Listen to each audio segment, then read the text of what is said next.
नमस्कार, चैनल पर आपका स्वागत है। आइए आज जयशंकर प्रसाद जी के द्वारा रचित प्रसिद्ध कविता बीती विभावरी जागरी को समझने का प्रयास करते हैं। ये कविता प्रसाद जी के काव्य संग्रह लहर में संकलित है।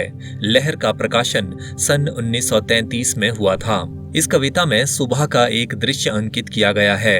एक सखी दूसरी सखी को नींद से जगाते हुए कहती है कि रात बीत गई है और तारे छुप गए हैं, पक्षी चहक रहे हैं, पत्ते झूम रहे हैं, लताओं में रस भरा है। यानी प्रकृति में हर ओर सौंदर्य तथा जागृति नजर आ रही है। हे सखी, तुम बालों में चंदन की महक लिए हुए, आंखों में और होठों पर पिछली रात के प्रेम के क्षणों की यादें समेटे हुए अभी तक सोई पड़ी हो, तुम्हें जाग जाना चाहिए। ये कविता तत्सम शब्द प्रधान है और इसमें गेयता, संगीतात्मकता, बिंबात्मकता जैसे गुण भी हैं। प्रसाद जी लिखते हैं, बीती विभावरी जागरी। यहाँ विभावरी का अर्थ है रात। एक सखी दूसरी सखी को जगाते हुए कहती है कि हे सखी, रात बीत चुकी है, अब तुम्हें नींद से जाग जाना चाहिए।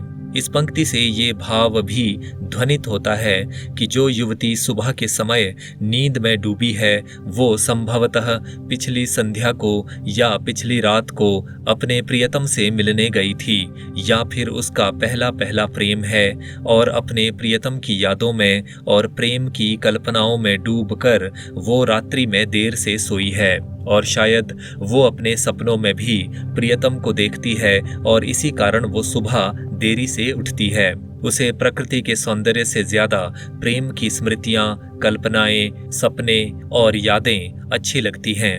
दूसरी सखी जो उसे जगा रही है वो उसकी मनोदशा से परिचित है, इसीलिए वो उसे जगाने आई है। प्रसाद जी आगे लिखते हैं, अंबर पनघट में डुबो रही, तारा घट उषा नागरी।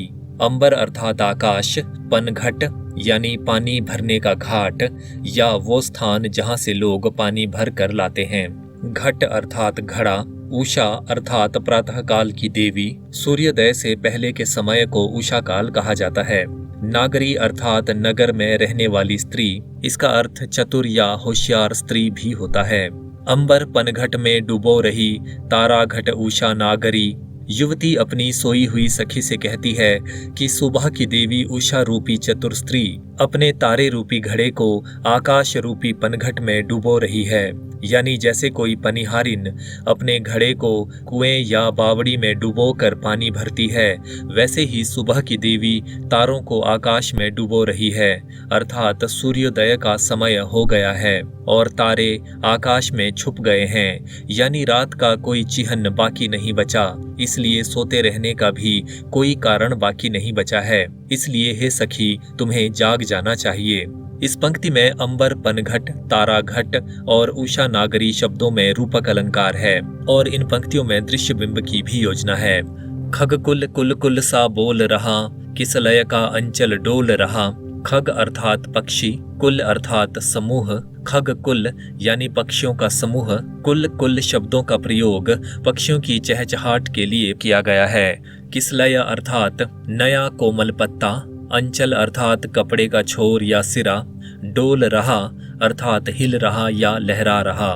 खग कुल कुल कुल सा बोल रहा। युवती अपनी लेटी हुई सखी से कहती है कि हे सखी, देखो पक्षियों के झुंड चहचहा रहे हैं और उनकी आवाजें कुल कुल शब्दों सी सुनाई दे रही है, यानी पक्षी मधुर आवाज में चहचहा रहे हैं।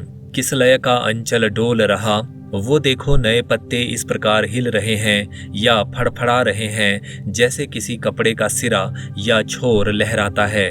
युवती अपनी सखी को ये समझाना चाहती है कि प्रकृति में हलचल होने लगी है, पक्षी भी जाग गए हैं और चहकने तथा फुदकने लगे हैं। नए उगे हुए कोमल पत्ते सुबह की ठंडी ठंडी हवा में हिलने डुलने लगे हैं। ये दृश्य बहुत सुंदर है और इसे देखने के लिए तुम्हें जाग जाना चाहिए। यहाँ पर कुल कुल शब्दों में पुनरुक्ति अलंकार है। कुल शब्द का प्रयोग अलग अलग अर्थों में होने के कारण यमक अलंकार भी है।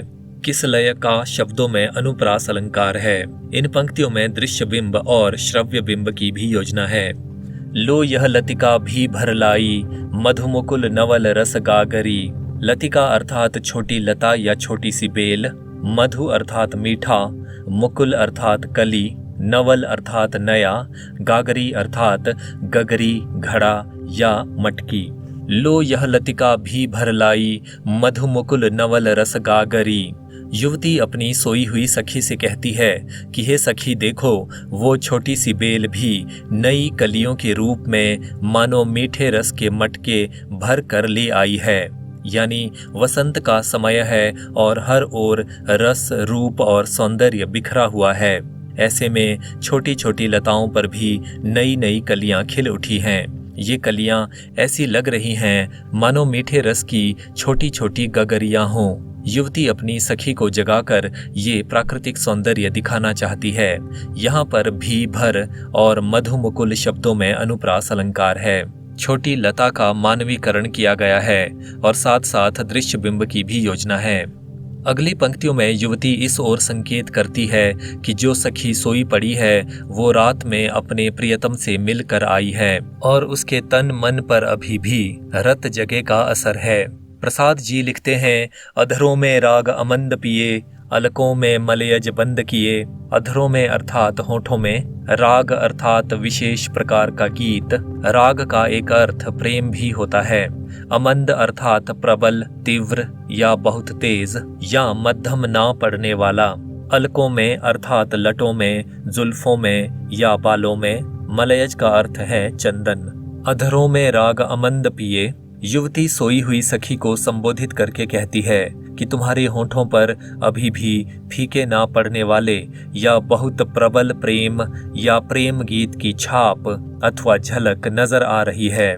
यूं लगता है कि तुमने रात भर प्रेम गीतों या प्रेम के रस का पान किया है और इसी कारण अभी तुम्हारे होंठ संतुष्टि या तृप्ति से भरे नजर आ रहे हैं। अलकों में मलयज बंद किए। तुम्हारी लटों में या इधर उधर बिखरे बालों में अभी भी चंदन की खुशबू सिमटी हुई है। यानी रात में तुमने जो बालों का साज सिंगार किया था उसमें चंदन का खुशबूदार लेप या तेल लगाया था, वो अभी तक महक रहा है। यहाँ पर में मलयज शब्दों में अनुप्रास अलंकार है और यहाँ पर दृश्य बिंब की भी योजना है। आगे प्रसाद जी लिखते हैं, तू अब तक सोई है आली, आंखों में भरे विहागरी। आली अर्थात सखी, विहाग अर्थात प्रेम पर आधारित एक राग जो रात में गाया जाता है। तू अब तक सोई है आली, हे सखी तुम अभी तक सोई पड़ी हो। आंखों में भरे विहागरी, और तुम्हारी आंखों में अभी तक विहाग नामक राग जो प्रेम पर आधारित है और रात्रि में गाया जाता है, उसके सपने या उसकी मधुर कल्पनाएं घूम रही हैं। यानी रात के दृश्य अभी तक तुम्हारे नैनों के सामने चित्रों की तरह घूम रहे हैं और इसी कारण तुम अपने नेत्रों को खोलना नहीं चाहती हो। सखी कहना चाहती है कि प्रेम में डूबकर उसी की कल्पनाओं में खोए रहना अच्छी बात नहीं है, क्योंकि सुबह का समय ताजगी और उमंगे लेकर आया है। प्रकृति का सौंदर्य हर ओर नजर आ रहा है। सभी जीव जंतु और पेड़ पौधे भी जागृत हो गए हैं। इसलिए सोई हुई सखी को भी जागकर इस अद्भुत सवेरे और प्राकृतिक सौंदर्य के दर्शन कर लेने चाहिए।